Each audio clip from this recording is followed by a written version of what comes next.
Live with breaking news. This is ABC 27 News at 6.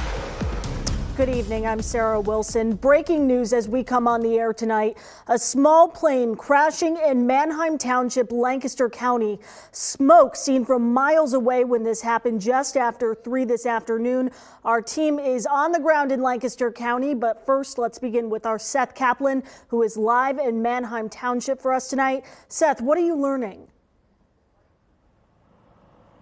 Sarah, we are at the airport, which is right across from where the plane crashed. The plane took off from here, Lancaster Airport, about 3:14 p.m. It was in the air just about 4 minutes with 5 people on board, we are told, when the pilot indicated some kind of problem, perhaps a door open, based on the air traffic control video we've heard. So I want to show you how this flight ended in an apartment complex right across the street in a parking lot, which folks at the apartment complex are saying, fortunate it wasn't just several feet away from there into a building. So as far as what we know, again, 5 people on board. This was a Beechcraft Bonanza, a 6-seat plane. I will tell you that someone in the apartment complex told us, a witness, that someone who appeared to have been involved in the crash was walking around afterwards, not too badly injured. But we don't know if that was somebody who was on the plane or somebody perhaps who could have been on the ground. We did speak with folks in the complex who were here when it happened. They were putting foam on. I saw burned cars and I saw foam being put on there. I just feel very, very blessed that didn't hit any buildings at Brethren Village, that it landed on the parking lot, and a couple cars were destroyed, but nobody was injured from Brethren Village. Indeed, all kinds of that sentiment here. Those 2 ladies said they were actually surprised that they didn't hear the impact, given that they were here. I mean, they were inside watching TV, that sort of thing, but they came out just after, the moments after the crash had happened.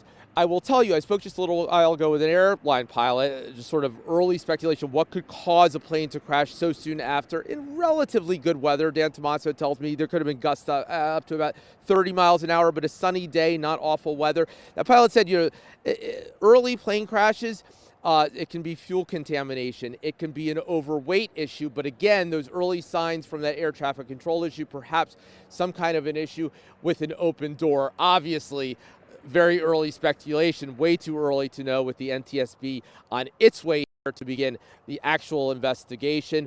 We are awaiting a press conference here. We're told it's going to happen about 6:15.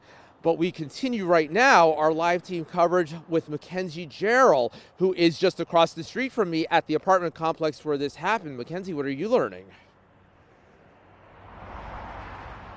Seth, as you can see, it's a very active scene here. Now let me step out of the way just to give you a closer look of what's going on. Dozens of emergency units from Lancaster and the surrounding area on scene, as well as dozens of people, some maybe from one of the units within this apartment complex, others just from the surrounding area.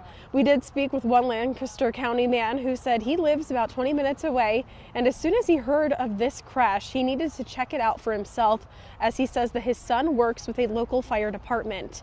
While we weren't allowed as close to the crash site as he was, he described it to be a very scary situation, but not scary enough that he wouldn't fly on a plane again. I don't fear flying, and I feel that the people that fly the planes are very certified and know what they're doing, and that's how I feel about it. We are still working to learn information about this very serious situation, but as you can see, this is just very tragic as it still unfolds. Sarah? Mackenzie and Seth, thank you both so much for those live reports. And of course, for the latest on this developing story, head to abc27.com. Of course, we will also have full coverage tonight at 11.